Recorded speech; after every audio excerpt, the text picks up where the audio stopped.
Welcome to David and David on Real Estate. Join us as we explore the ins and outs of the real estate market. Good morning and welcome to the David and David on Real Estate podcast. We are on episode number 42. And today we have a great guest with us from all the way down south from the Caribbean. Joining us through Zoom, we have Jess Lenouvel from the Listing Lab. Jess, great to have you. I'm really excited to be here, guys. Thanks so much for having me.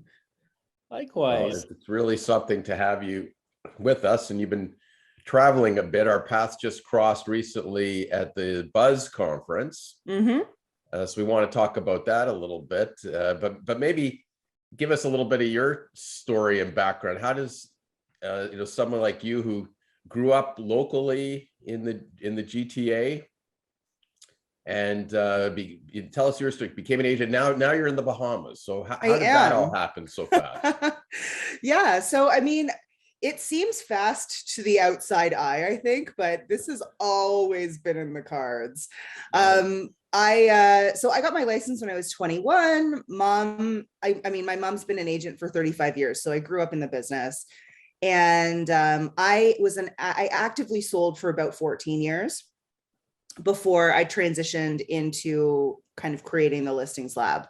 The Listings Lab was really kind of a passion project. It was something that I felt really called to do. But my husband and I, we kind of joke that this was always going to happen. Our third date was a trip to Jamaica. So we moved pretty fast, and we right off the bat, we kind of joke around that we kind of fell in love in the Caribbean. And we always knew that we wanted to eventually live somewhere warm. It just took us almost 10 years to figure out exactly what that was going to look like, where it was going to be. We looked at everything from Hawaii to Thailand to Bali to everything here. And we ended up in the Bahamas because it fit pretty much 100% of the criteria that we had. And I'm a pretty big mama's girl, so I'm only 2.5 hours away from my mom. That's really cool. There's enough flights to get back. 100%. She's actually in the next room right now. Oh, she's there with you. Yeah, she's here right now. Oh, nice. That's awesome. So are you like Paradise Island area or? No. So I'm not in New Providence or in Nassau. Yeah. We are on a smaller island called Eleuthera. Eleuthera is the 4th largest island in the Bahamas, and there's about 9,000 permanent residents here, like people who live here permanently. So it's a lot smaller, and it's pretty much what we wanted. We wanted something that felt somewhat untouched and that wasn't super commercialized, and we could not be happier here. It's so beautiful. There's no chain restaurants, no chain stores. It's 100% locally owned, and it's beautiful. There's 135 beaches on this island. So wow. Are there hotels there? The largest hotel on the island is 19 rooms. That's it. Okay. So it's much more like boutique-y type of places. And that's fabulous. And there's an airport? There are 3 or 4 airports. So Eleuthera had a heyday at one point that was very much like the haven of the stars, like the rich and famous. There used to be direct flights every day from New York to Rock Sound. And there was a Club Med here. I would say there's commercial flights that come here, but there's a lot of private planes in and out of the island every day.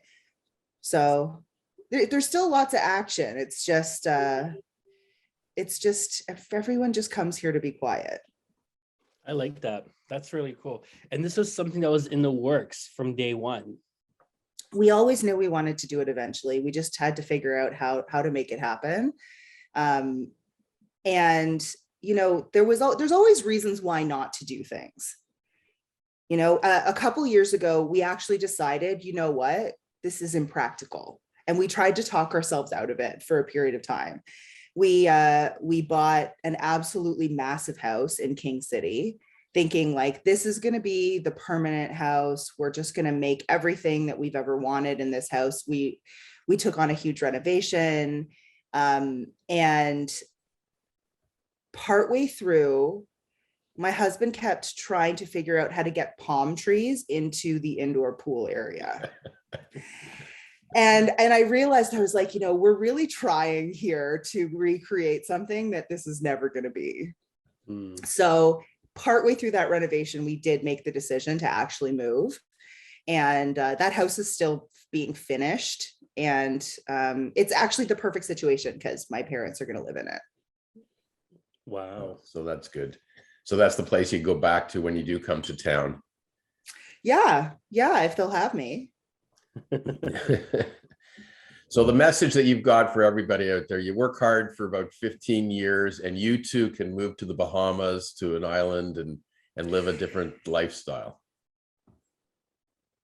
You don't have to work hard for 15 years. It just took me a long time to figure out exactly how to make it happen.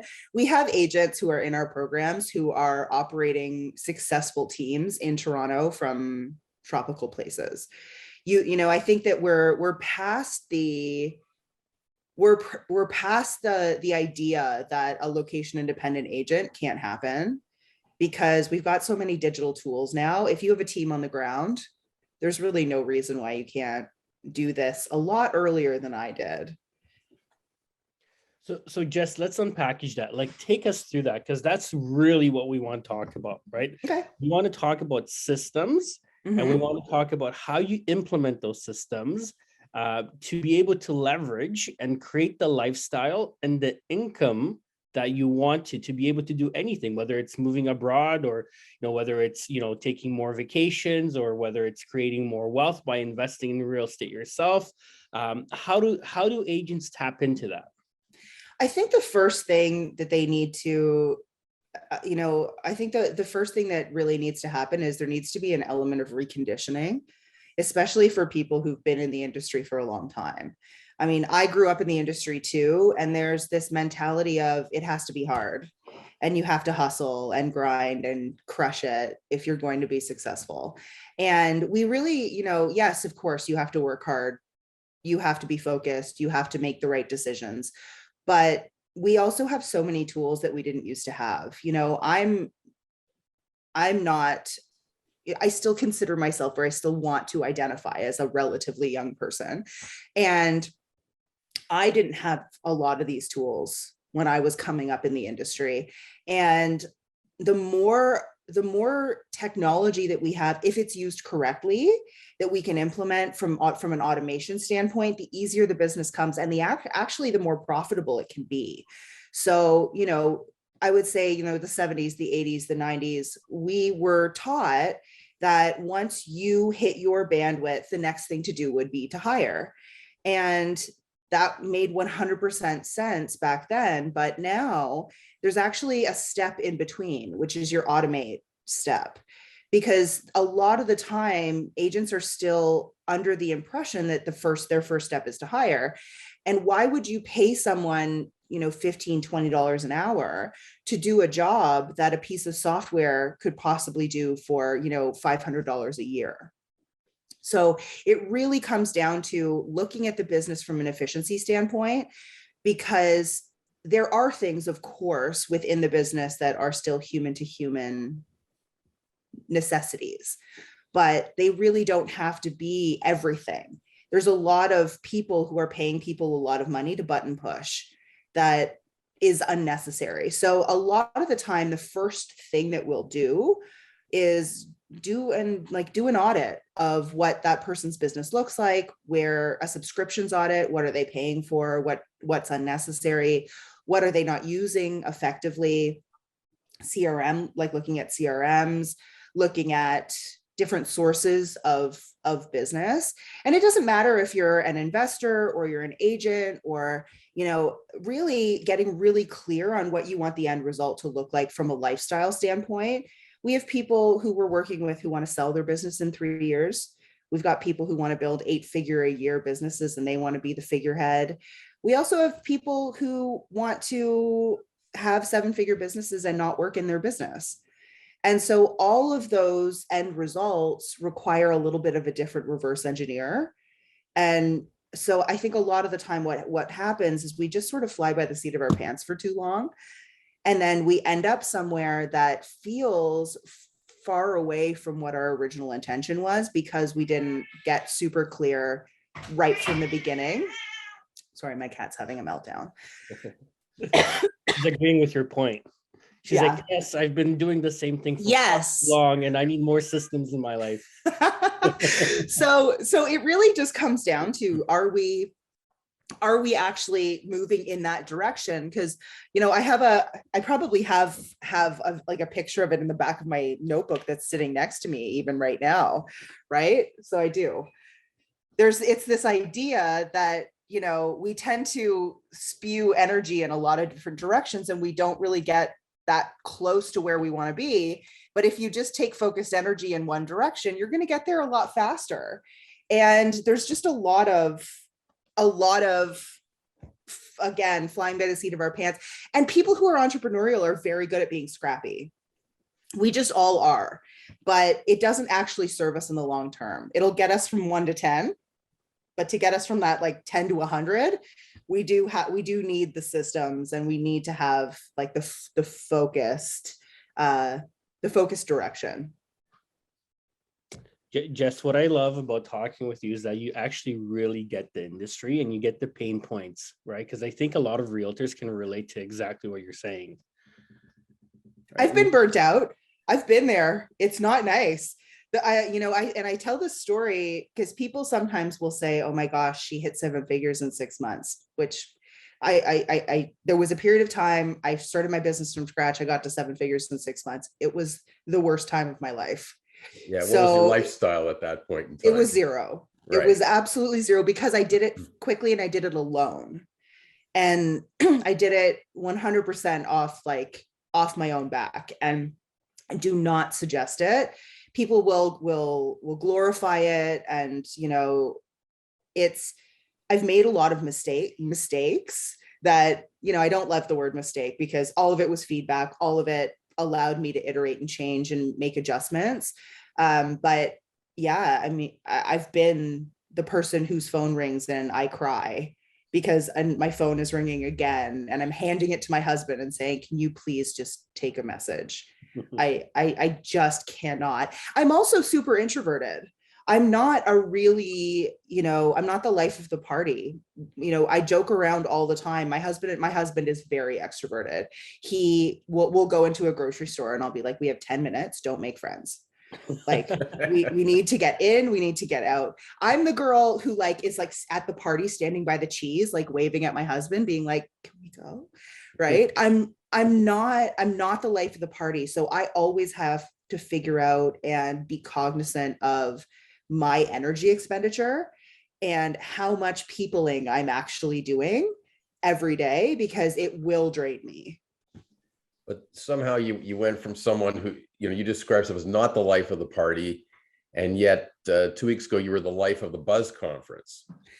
For one day. Keynote title sponsors, you know, featured speaker, come and see Jess. Like there was a lot of buzz just about you being there and the messages that you had to deliver that day. So you know, you go from not self-described, not life of the party to a key lifeblood of an industry in terms of motivating others.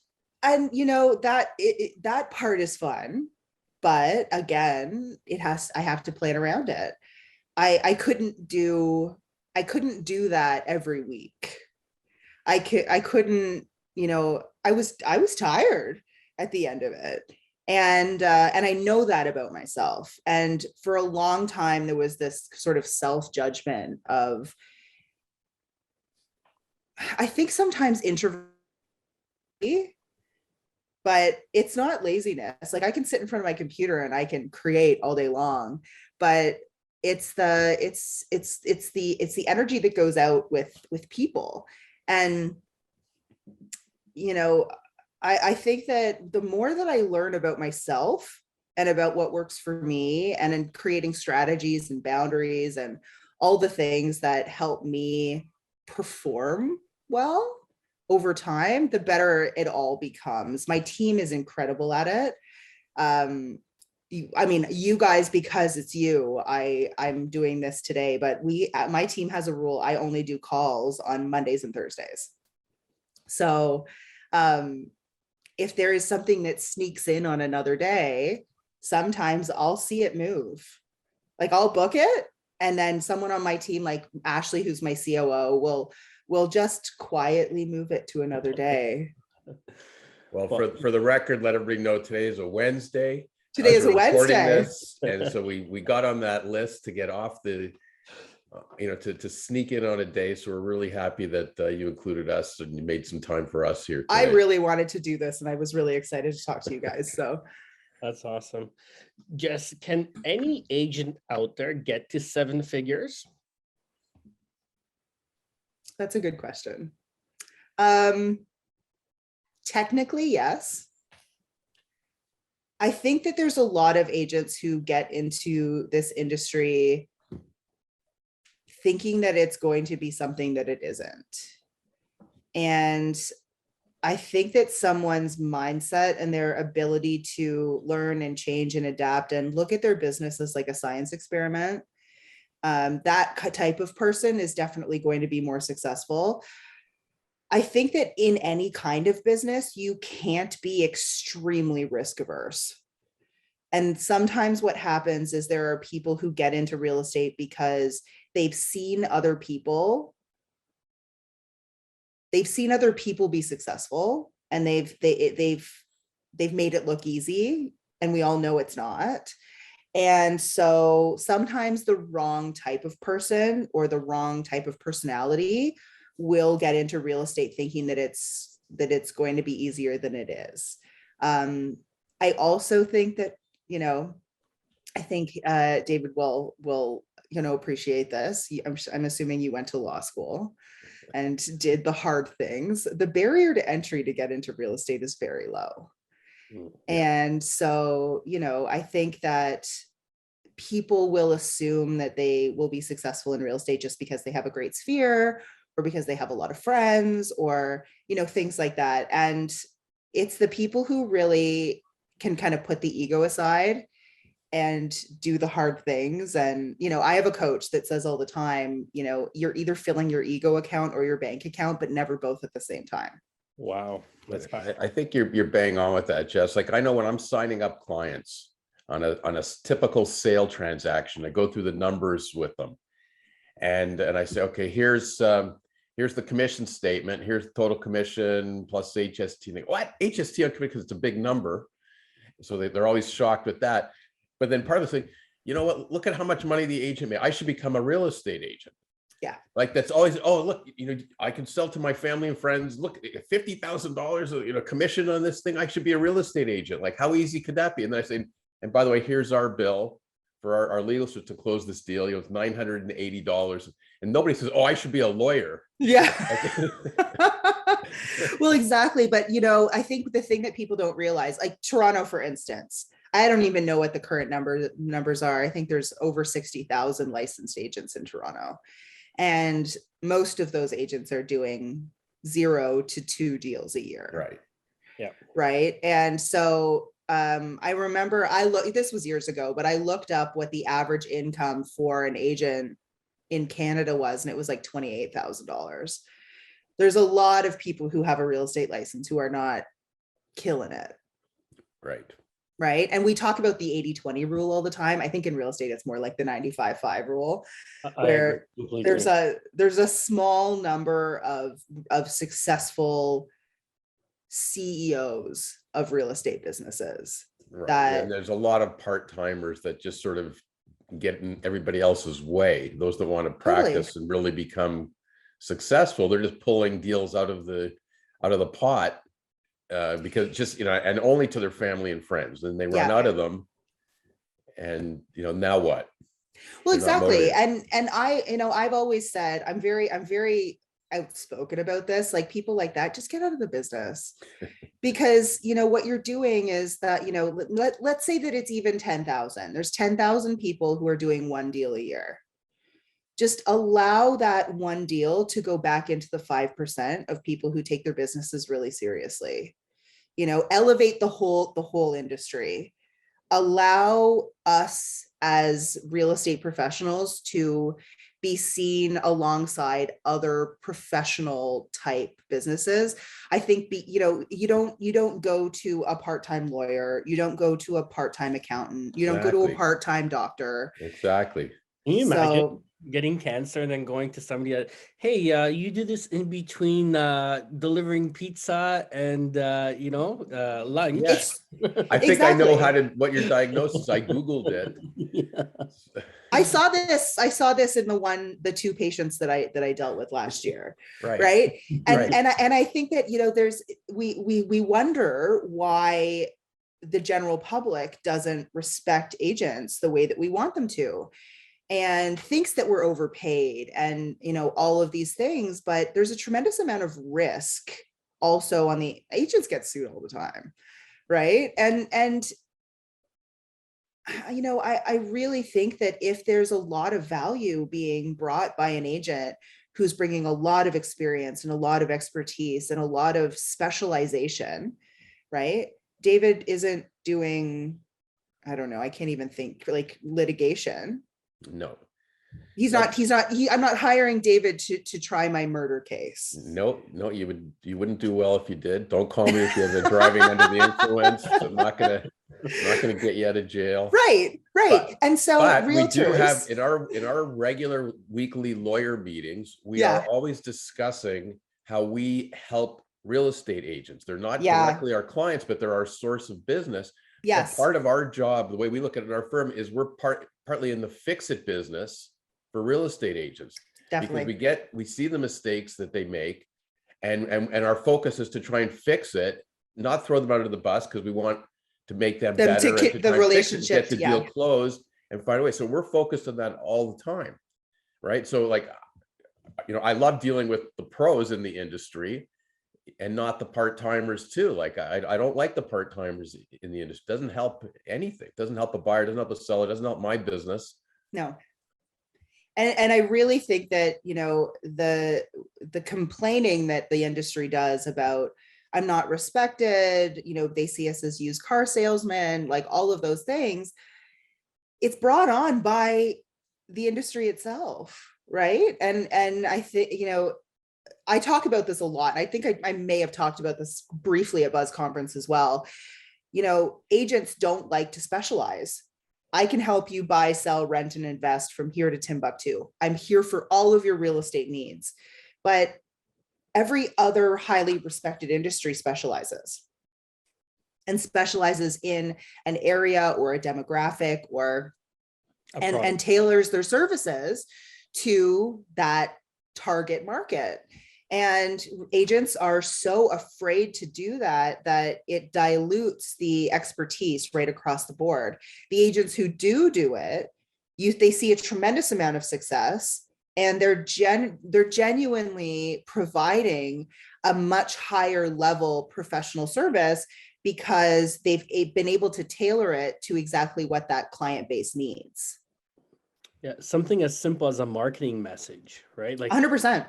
Most agents take mud and throw it against the wall and just hope that it sticks. But when you specialize, you're communicating in a completely different way with people who want to hear what you're saying as well. Yeah. Like it's a completely different way of attracting clients to you, right? Because I you're agree. speaking to their pain points, you're relevant to what they want to hear, and now the conversation's going somewhere, and you're highly focused. Agreed. And the other thing that, excuse me, I'm still getting over the bronchitis, but the other thing that is so obvious from the outside looking in is the more that agents specialize, especially the more successful agents specialize, the more that they can actually take that business back from the part-timers. Because if your cousin, sister, brother-in-law, aunt, whatever does 1 or 2 deals a year, it's the constant balance between, should I work with my aunt who's going to do it for 1%, or should I work with someone who's going to actually help me either save or gain 3%? Right? And the numbers, I think the numbers stop making sense using someone that's discounting when you're specializing and when you're getting a high level service, and that person is truly an expert at what it is that you need. So, even just people who will say, I do residential and commercial and I sell businesses. I hear that sometimes, and I'm like, I've never sold a business in my life, because that is a whole, yes, we're licensed to sell businesses, sure, but I wouldn't even know where to start. Right. And why would I, if I was selling a business myself, if I was selling my business, would not hire me. I would hire someone who specializes in buys and sells businesses all day long. Right. And so a lot of it just comes down to this perception of, I'll take what I can get, which is the way that a lot of people look at agents.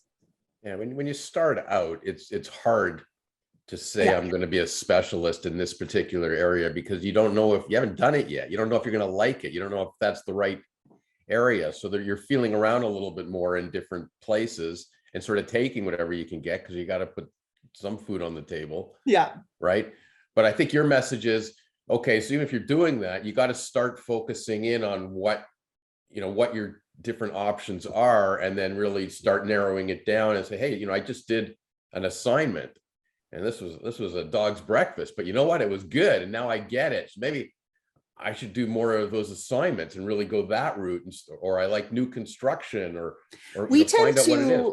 We tend to niche people down in terms of demographics. So, upsizers, downsizers, first-time buyers. It's easier from a marketing standpoint to niche down in terms of human pain point, because the messaging, just like the psychology of the messaging, becomes super easy. Right. I think that there's a huge number of people who are still geo farming. They're focusing on an area or a zip code or something like that. And it makes it very difficult from a marketing standpoint to actually take someone from stranger to client psychologically, because there's people in there that are upsizers and downsizers and investors. And, especially in Toronto or in the GTA, everything's a melting pot of people, so if you can focus in on a certain move type, because a lot of agents don't even really understand what actually drives their clients' moves. People don't move because it's fun. People move because there's something in their current situation that they believe they can make better. They can make their kids happier. They can live a better lifestyle. They're, whatever it is, if they change locations or change properties. And if you're 100% perfectly happy where you are, you're not moving. We move because of we avoid pain, and we move towards pleasure, which is just basic sales. But a lot of agents are not kind of dialed into what that driver really looks like, and it makes their marketing more difficult. It makes their service packages, service creation more difficult, because all of it should be tailored around that. But I think that a lot of people are just, again, flying by the seat of their pants, and they'll figure it out as it comes. That's a really, powerful trend. What other trends do you see, Jess, in the industry? I think that different markets are going to perform a little bit differently. I think that understanding the mindset of the people who live in your market, people who are in, the urban Toronto markets, are going to perform very differently than if you're selling in Brighton, Ontario. Right. But understanding your market. So like marketing messaging has to be customized to you, to your market, and the demographic that you want to be working with, right? So it can't just be vague messaging. It all comes from market research. And I think so often what happens is agents will try to create their service package, their messaging, in a vacuum, because they're trying to guess what it is that's going to work in the marketplace instead of just asking. And this is a silly example, but I use it all the time, that like, let's say that, you know, Mary is sitting on a park bench across the street and you are supposed to get Mary lunch. And you're sitting there thinking, well, does Mary want a sandwich? Does she want sushi? Does she want pizza? Instead of just walking across the street and saying, Mary, what do you want for lunch? Right. And I think that happens so often. A little bit of market research goes a tremendously long way, because you could be the best marketer, the best copywriter, the best anything in the world, but you can't create desire in a marketplace. You can only illuminate it. So it comes down to do the market research. You'll get all of the answers in a super easy format. And then all you have to do is every 6 months or so, ask the questions again, see what's changed, see what the trends are, see what's relevant in your ideal client, ideal demographics heads. Really good marketing, all it is being able to articulate what's in the back of your ideal client's head better than they can. When you can do that, or they feel like you're reading their minds, that's probably the most powerful emotional driver. Yeah, because they'll automatically think that you have the solution for them. They're like, well, if they understand me so deeply, then this is probably the right person that I should. It builds trust in a way that, you know, again, working with your cousin who's going to give you a kickback might, a lot of the time it'll override that. So maybe walk us through a little bit how you operate, like with an agent. You know, I know you've been to Sutton Summit and done some seminars and webinars for them, so you get exposure to them. So what do you tell them, or how do they retain you, and what exactly are you going to do for them? How does that work? It really depends on their level of business that they're in. So someone who is under 6 figures needs more clients, and chances are doesn't want to spend a whole bunch of money on ads. So we have a program that is geared towards organic attraction marketing, helping them to build out their marketing, build out their messaging, and start getting consistent business from digital marketing, but not paid traffic. Then we have our core package, which is the Listings Lab. These first 2 programs that I'm talking about are lifetime access. So, you know, a lot of programming out there is you pay every month, or, you know, it's an investment that is for 90 days. Digital marketing and the trends that change in this industry, they're big changes. So I really felt it's not a good business decision on my end, but from an alignment standpoint and being able to sleep at night, those programs are lifetime access, because as things change and adjust, it's up to us to keep on top of things. And they get messages and says, hey, Facebook changed this. Here's what you need to know. Here's how to make adjustments. Let us know if you need help. So, you know, we did that in a very intentional way, so that, you know, anybody who's using this kind of marketing or has worked with us will always have that support. So the Listings Lab is more geared towards that 6-figure agent that wants to build the marketing foundations to go to 7 figures. So it's the unlimited scalability of their marketing. Again, it covers the basics, like the marketing messaging, the niching, the organic parts of things, but then it also covers the paid traffic, which essentially makes the marketing side of things unlimitedly scalable. So we go through the whole process of figuring out your niche, figuring out your target demographic, market research, mapping the message from stranger to client, teaching them how to create content, teaching them the ads portion of it, like guides, any physical or digital assets they need in their business, as well as how to have the sales conversations, how to have listing conversations, how to use psychology and assets, and not be just another, like not fall into that pool of just another agent. So we do all of that in the listings lab. And then we have our 7-figure agent program, which is the leverage and scale piece. It's a 1-year program that is for the most part by invitation. If someone reaches out, I'll get on a call. I actually still vet everybody in that program myself. My team doesn't really do that yet, because we're pretty picky, because it's a mastermind and like a mentorship program. So we want to make sure that people give just as much as they get in a program like that. That's really where the multi 7-figure businesses are made, which is really fun to watch.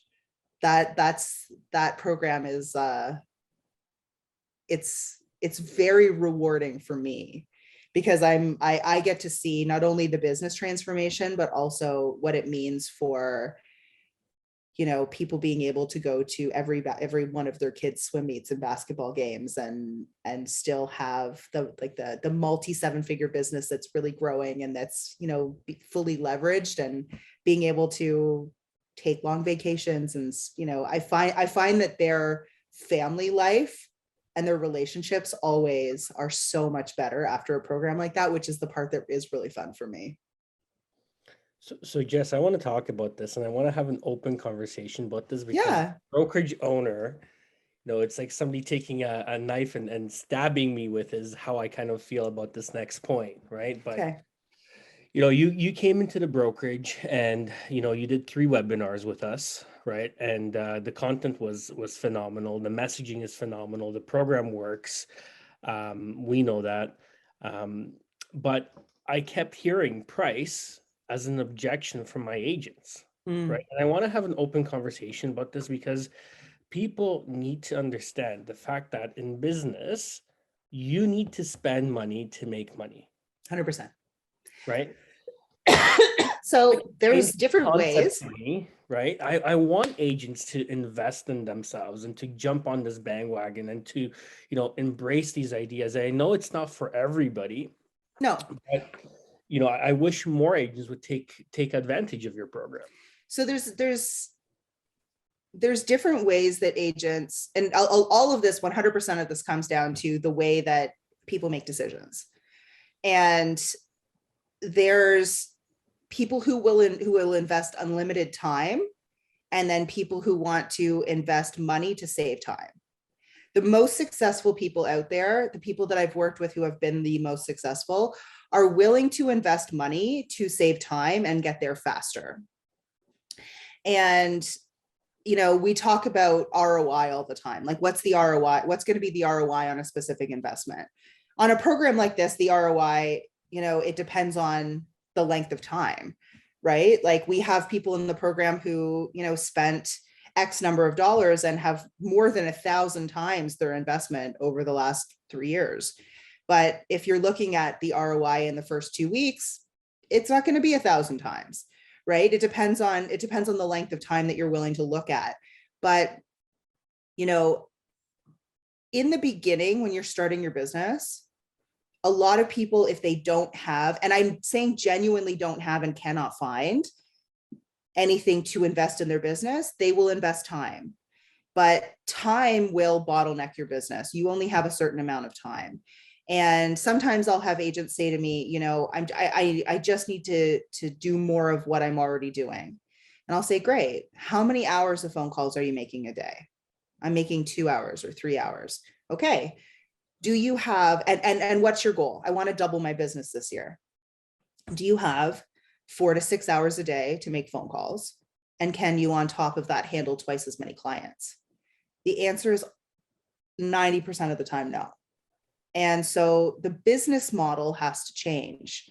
And, you know, I think one of the reasons people will say to me all the time, oh my gosh, my businesses have always grown so quickly. And when I started the listings lab, and I don't talk about this very much, but when I started the listings lab, I went 100% all in. And yes, I had a 7-figure real estate business, but I spent all of my money starting this business so that I started it quickly. And we had a 7-figure run rate month, our very first month that we launched. And it was because I spent the money and I saved the time. And that's not for everybody. Like I said, I'm super entrepreneurial. I'm not risk averse at all. I will take the risk because I will bet on myself 100 times, but not everybody is like that. I think that people look too much in the short term. They're looking at cost rather than investment. And there's a couple of things that we want to look at. Yes, you want to look at ROI, but you also want to look at COI, cost of inaction. You know, I have Paul, who is in my Listings Lab program. He and I talked on and off for, I don't know, a year, 2 years before he joined the Listings Lab. And I asked him on an interview I did with him once, where would you be if you just said yes on day one? And he's like, I would be so much further ahead than I am. He's like, it took me so long to just jump and say yes. And he's like, he went from a $100,000 business. He's probably going to do, 600 grand this year as a single agent. And the next step is now for him to, scale and leverage and build out that 7-figure, foundation. But that was in 2 years. And he said, I would already be there. I'd have that 7-figure business if I just said yes and I hadn't hemmed and hawed for so long. But I also think that people are there's more that comes up for people than just the money. The money is sometimes like a financial objection is a lot of the time the tip of a much deeper iceberg. It's sometimes fear of success, right? It's sometimes fear of failure, because you see all of these other people who are super successful with a program like this, and they are afraid that they're going to be the one that isn't successful. It's a lot of the time it's lack of trust in themselves. And worthiness. The worthiness stuff comes up for everybody. Am I, and the money objection a lot of the time is also tied to a partner, whether it's a business partner or a life partner who is not as entrepreneurial as you. We see that a lot. And I think that I've given interviews all over the place saying that the number one best decision that I ever made for my business was marrying my husband, because he would never tell me not to do something. When we started the Listings Lab, I made a $300,000 investment. We were lying in bed and I looked at him and I was like, it's a big one. And he was like, let's do it. And he's like, but if you're going to do it and you're going to work with this person, let's move to LA for 6 months and work with that person even more closely. So he wasn't in the real estate industry himself? But he's not, no. So when I first met him, he did have a small business that he was running on his own. He does work with me now. My goal has always kind of been to just retire him. And he and I were working. He was at that point, he was kind of my marketing director. And I called him from Bali and I said, I don't want to sell real estate anymore. And he was like, can we talk about this when you get home? And I was like, I'm just calling you to let you know I'm not selling real estate anymore. He's like, oh my gosh. He was like, okay. He's like, so what do you want to do? I was like, we'll figure it out. And he was like, all right. And so I got home, we had the conversation. I was like, I want to start helping agents do what we did. I said, I feel genuinely like I went to Bali. I was probably doing all the spiritual work. Right. And I had this existential crisis where I was like, I'm serving the wrong people. And he was like, okay. He's like, so what do we have to do? And I was like, I'll start to figure it out. And he's always just backed me up. He's like, okay. He's like, you've never really led me wrong. He's like, we'll figure it out. And it's been an absolute crazy, amazing ride. But, I'll say to him, hey, beginning of June, I got invited to this super high level mastermind that I've wanted to be invited to forever. He's like, okay. He doesn't even ask me about the numbers anymore. He's like, okay, great. Because he knows that I will ROI everything. And it becomes a personality trait more than it becomes about what the program is. Sometimes I will purchase programs or purchase, calls with specific people to get something. And that's something that it will ROI, and it gets bigger and bigger and bigger. And it becomes about the person, and that risk aversion or that fear of spending money to make money or investing in yourself and your business is an issue. The other issue that I think comes up so often when financial objections come up when it comes to real estate is that people consider 100% of their commission to be personal income. And that's not running a business. You're never investing some of it back. Well, and I mean, one of the first things that we do when we in the 7-figure agent program is we'll say, okay, talk to us about what accounts you have. I don't want to know what's in your accounts right off the bat, but I want to know, do you have a prec? Are you paying yourself a salary out of your business income? Or are you taking 100% of your commission and treating it as personal income? Because business owners don't do that. I take my business has the business account and operating costs and pay the team and do everything and invest. I'm not investing my own personal money into some of these crazy investments that I make. You're far more emotionally attached to your own personal money than you are necessarily to your business money. So the business money gets invested.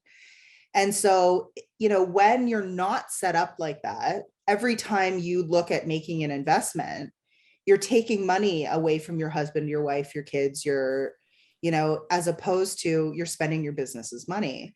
So most of the issues are baseline. The business accounts aren't set up properly, and people are running a successful hustle. They're not actually set up like a real business. That was an amazing explanation, and I completely agree with you 1,000%. You need to invest in yourself as a business owner, and you need to run a proper business. Yeah, I mean, if somebody said to me right now, hey, spend what's in your personal bank account to invest in this crazy thing, I'd be like, well, I have to think about that.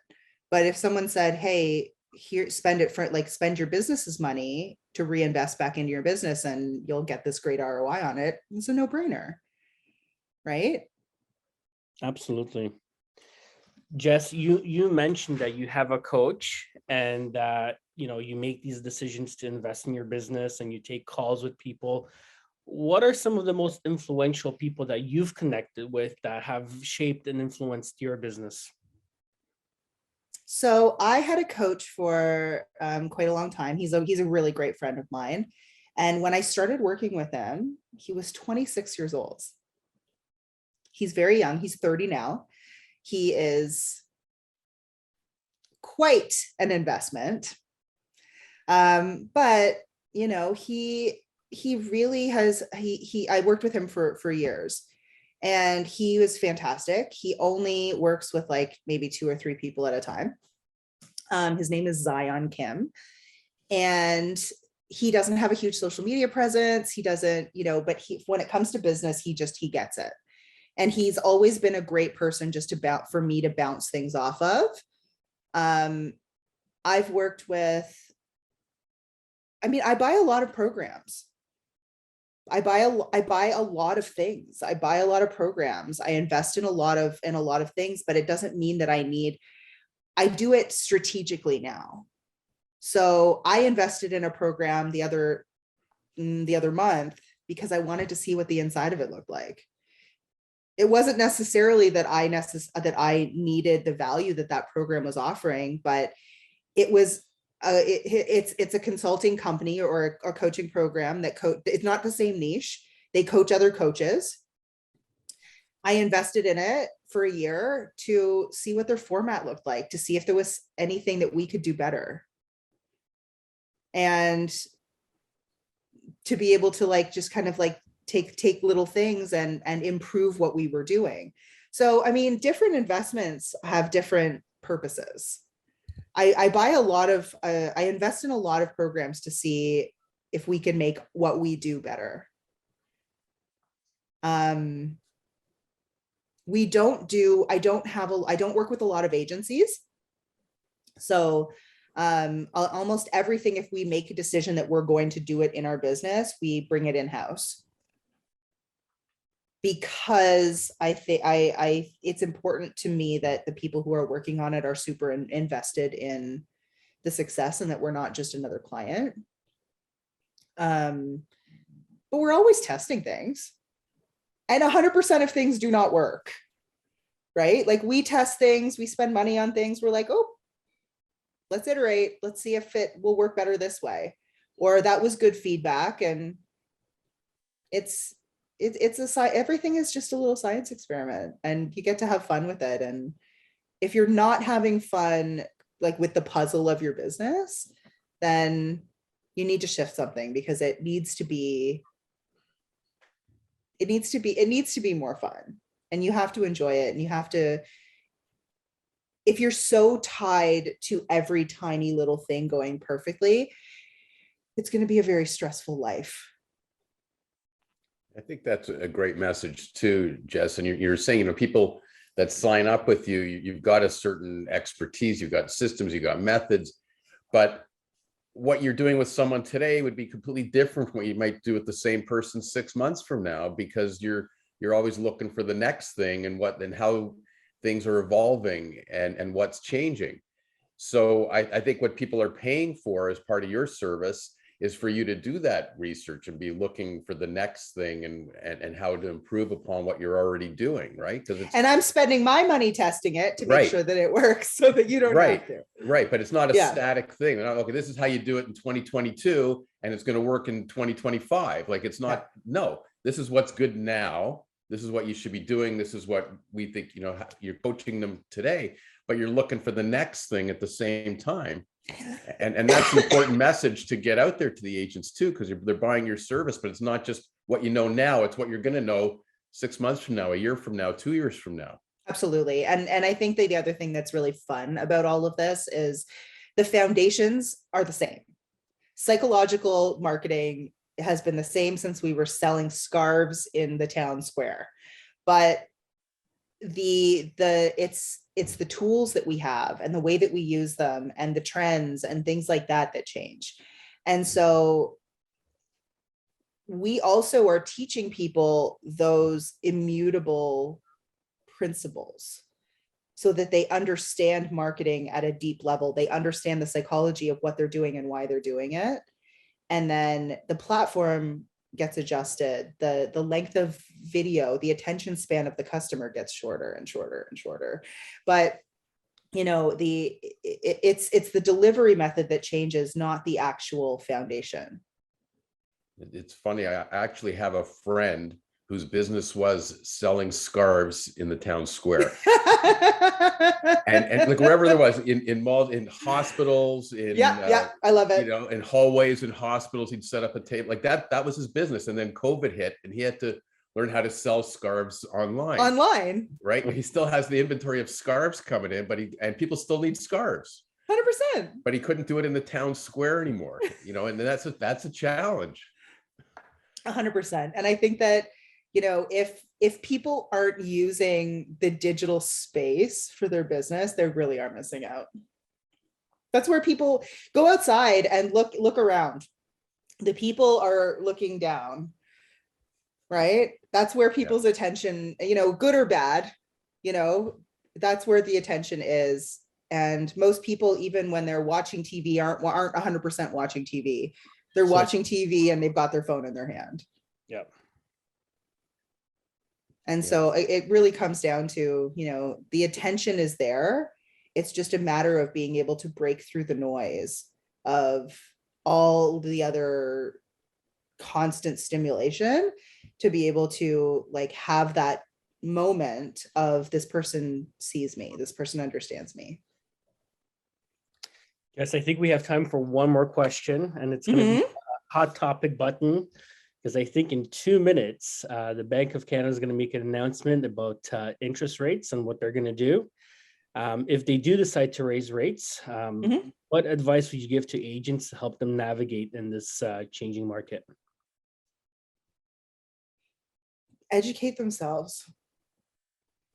I think that a lot of the time, you don't have to be the first person to say something.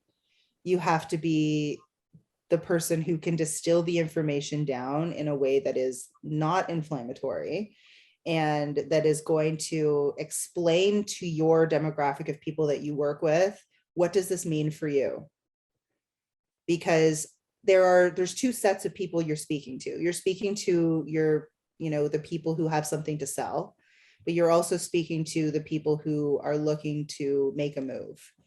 And the more honest you can be about truthfully what you see the future looking like, if you think, if your genuine opinion is, I don't think that if it was me, I would move for 6 months, say that.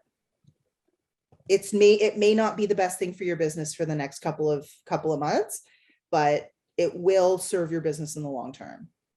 Because a lot of the time, the messaging that agents tend to use is it's always a good time to buy and it's always a good time to sell. And that sometimes isn't the case. And I think that it's transparent and the public can see through it. So whatever happens, do your research, understand it, talk to people who are smarter than you. Don't just read one article and hit record on your phone. Well, it's official. People don't want to hear that the sky is falling. Oh, rates just went up at 10 o'clock. The sky is falling. Nobody do anything for a couple months till we see what's going to happen. Like, rates go up and down all the time. Like, of course they do. This isn't something new. And they're not going up 10%. No, it's going to be marginal. And you know what? 3 months from now, it might go up again. And 3 months after that, it might go up again. Right? Yeah, put it in perspective for people. Put it in perspective for people. And, if someone genuinely needs to move for their quality of life, chances are $200 a month is not going to kill them. And it's going to be worth it, or whatever that adjustment is. Right. And just help be that trusted advisor and help that person to navigate how to do it in a way that isn't going to hurt them.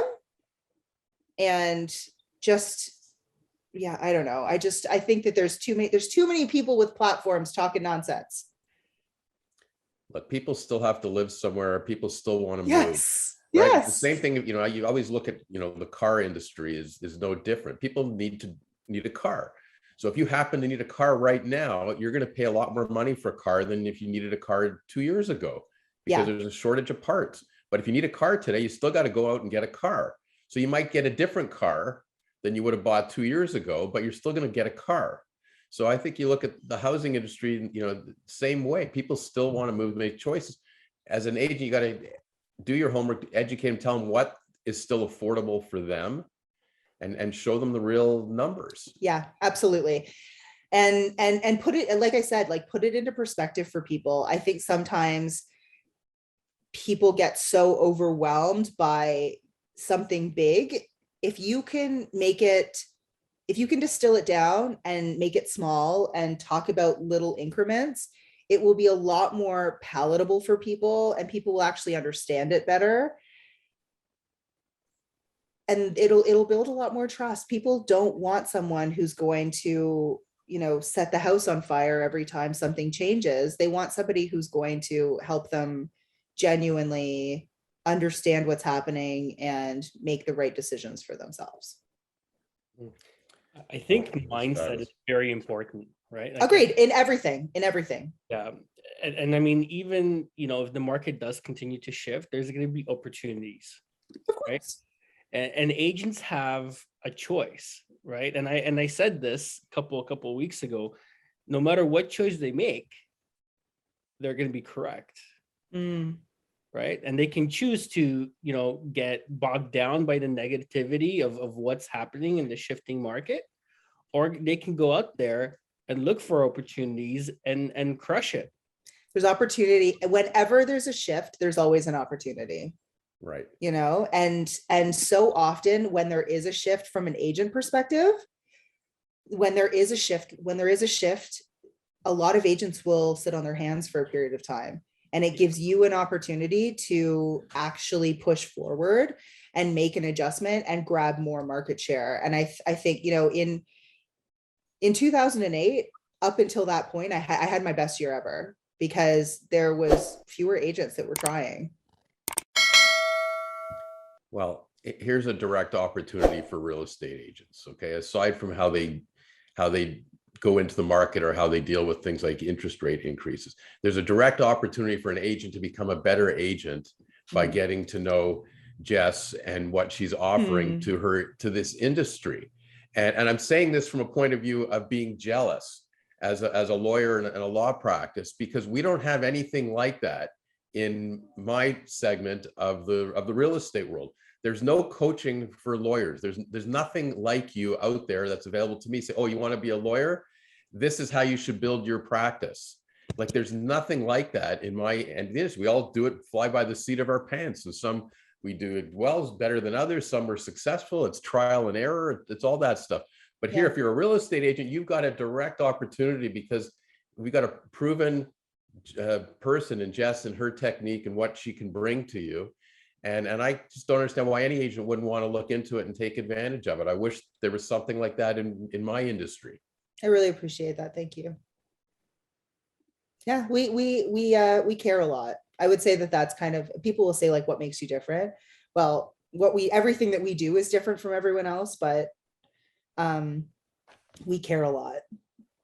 And we're constantly making sure that what we're doing and what we're giving is the best out there, which is, again, why I keep spending all my money looking at everyone else's stuff. So it could be better.